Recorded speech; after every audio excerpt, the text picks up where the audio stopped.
இயற்கை அன்னைக்கு நன்றி கூறலாம். இந்த காலத்துல நவீனமயமான காலத்துல எப்பவுமே எல்லாரும் ஒரே ஓட்டம், எப்பவும் வேலை பின்னாடி ஓடிட்டே இருக்கும்.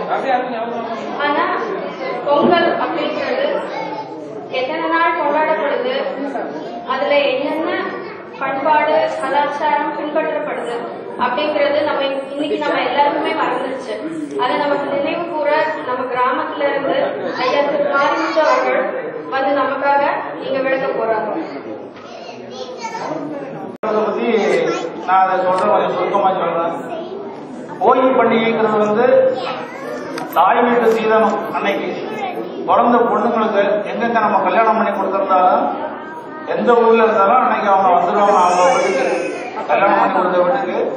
அதே மாதிரி பெற்றவங்க எந்த ஊர்ல இருந்தாலும் அவங்க இடத்துக்கு வந்து பொங்கலுக்கு உள்ள ஜாமான், பொங்கல் வைக்கிறதுக்கு பூ, பழம், கரும்பு, வாழைப்பழம் மற்ற பழங்கள் எல்லாம் வாங்கி மறுநாள் பொங்கலுக்குள்ள ஜாமான் எல்லாம் அவங்களுக்கு கொடுத்து விடுறதுதான் கோயில் பண்டிகைக்கு எங்களுடைய முக்கியமான விழா.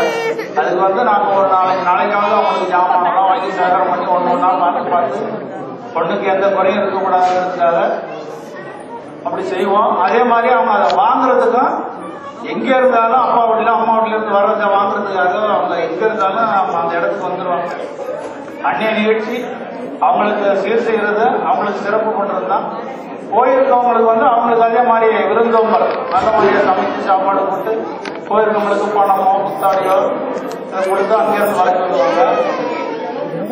மறுநாள் தைப்பொங்கல் அன்னைக்கு புது பானை எடுத்து புதுசா மண் வெட்டி கொண்டு வந்து புதுசா அடுப்பு போட்டு எல்லாமே எனக்கு புதுசு, பாத்ரூம்ல இருந்து எல்லாமே புதுசா எடுத்து வாசல்ல அடுப்பு போட்டு சூரிய பொங்கல், நமக்கு மழை வெயில் எல்லா வகையிலும் நமக்கு உறுதியா இருக்கிற சூரியனுக்கு நமஸ்காரம் பண்ணி அன்னைக்கு காலையில 10-11 மணிக்குள்ள முடிந்தால் காலையில கூட நிறைய பேர் செய்வாங்க. சூரிய பொங்கல் சூரியன் உதித்து வரும்போது அந்த நேரத்துல பொங்கல் வச்சு அன்னைக்கு சாமியை படைச்சிட்டு அன்னைக்கு உறவு முறைகளை எல்லாம் கூடி கலைஞ்சு போய் பார்த்தவங்க ஊர்ல நல்லா பொங்கல் பொங்குச்சா நல்லா இருக்கீங்களான்னு ஒருத்தர் கலந்து அன்னைக்கு ரொம்ப விசேஷமா இருக்கும். அடுத்த நாள் வந்து மாட்டு பொங்கல். மாட்டு பொங்கல் தான் பொங்கல்ல ரொம்ப விசேஷமா எல்லாரும் செய்யறது.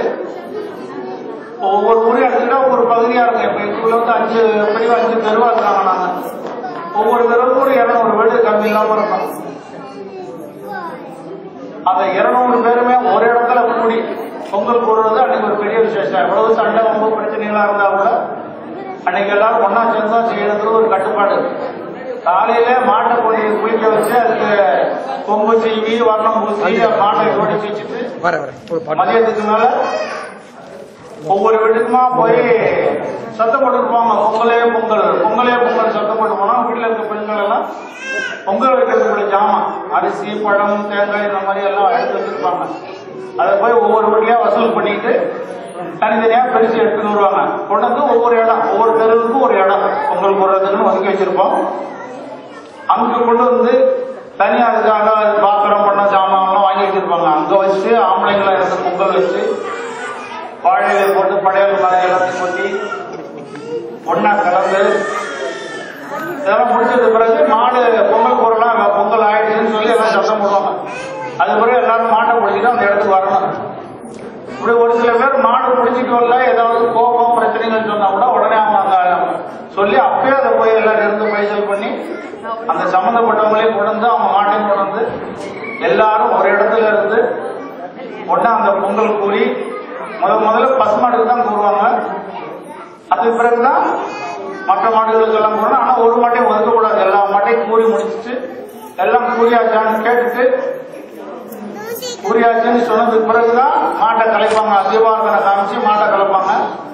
இந்த மாடு வந்து வீட்டுக்கு போற பொழுது இங்க பல மாதிரியா ஜோடிச்சு வர்ற மாடுகளை வந்து கண்டிஸ்டி விழுவதற்காண்டி வீட்டுல இருக்க பெண்கள் எல்லாம் மாடு வர வரலையும் எத்தனை மணிக்கு வந்தாலும் சரி, இரவு 11 மணி 12 மணியா இருந்தாலுமே நெருப்பு மூட்டி வச்சுக்கிட்டு உலக்கை வீட்டுல எல்லா வீட்லயும் இருக்கும். அதை குறுக்க போட்டு மிளகாய் உப்பு இந்த மாதிரி இதெல்லாம் வச்சுக்கிட்டு இருப்பாங்க. அந்த மாடு வரக்கூட அந்த நெருப்புல போட்டு அந்த மாடு வந்து அதை தாண்டி போகணும். அது ஒரு கண்டிஸ்டி எல்லாருக்குமே ஆளுங்களுக்குமா மாடுக்கு அது பண்றது மாதிரி. இந்த பொங்கல் குறியீடு போறதுக்குள்ள அங்க வீட்டெல்லாம் கழுவி அன்னைக்கு கோலம் போட்டு வீட்டையும் நல்லா அலங்காரம் பண்ணி வச்சிருப்பாங்க. அதுக்கு பிறகுதான் எல்லாருமே சாப்பிடணும், எல்லாம் அந்த இதெல்லாம் முடியும். அன்னைக்கு வந்து பெரிய விசேஷம் என்னன்னா மாட்டுக்கும் பொங்கல். அன்னைக்கு நம்மளுக்குள்ள ஒரு பிரச்சனைகளோ சண்டை வம்புகளோ இருந்தா கூட அன்னைக்கு அது முடிவாகி எல்லாருமே ஒன்னாகிடுவாங்க. மறுநாள் கண்ணு பொங்கல், காணும் பொங்கல்னு சொல்லுவாங்க. அது வந்து மார்கழி மாசம் ஒவ்வொரு நாளும் வாசல்ல கோலம் போடுற பொழுது தினமும் ஒரு சாணி பிள்ளையார் படிச்சு வச்சு பரங்கி பூ வைப்பாங்க.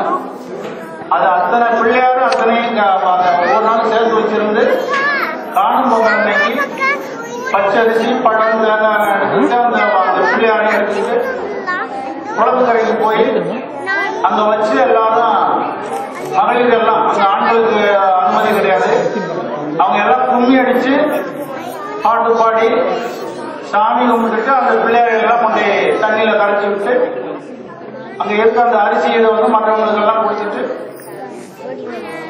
கலைஞ்சிருவாங்க. இந்த 4 நாள் பொங்கல் அது மாதிரி முடியும். ஒவ்வொரு நாளும் போயின்னு எடுத்துக்கிட்டா அன்னைக்கு பிறந்த பெண்களுக்கு வந்து முக்கியமா பொங்கல்ங்கிறது வந்து சூரியன் நம்மளுக்கு மழையோ வெயிலோ கொடுக்குற அந்த சூரியனுக்கு பொங்கல். மாடு நம்மளுக்கு துணையா இருக்கிற உழவுக்கு மற்றதுக்கு துணையா இருக்கிற மாடு அதுகளுக்கு. மறுநாள் வந்து வீட்டில் இருக்க கன்னி பெண்களுக்கோ பெண்களுக்காகவோ. இப்படி 4 நாளும் வந்து ரொம்ப ஒரு சொல்ல முடியாத அளவு ஒரு மகிழ்ச்சியாகவும் சந்தோஷமாகவும், எவ்வளவு சண்டை பொங்கல் கோபதாபம் இருந்தா கூட எல்லாத்தையும் மறந்துட்டு அந்த விழா கொண்டாடுறதுங்கிறது வந்து ஒரு வாழ்க்கையில் ஒரு முக்கியமான நிகழ்ச்சியாகவும் ஒரு ஆனந்தமாகவும் இருக்கும். மற்ற இடங்கள் எப்படி கொண்டாடுறாங்கன்னுங்கிறது தெரியல. நான் எங்க ஊர்ல உள்ள விளக்கத்தை சொல்றேன். இதெல்லாம் உங்களுக்கு சொல்லணுங்கிறது நான் உங்க விருப்பம் சொல்றேன். அனைவருக்கும் நன்றி.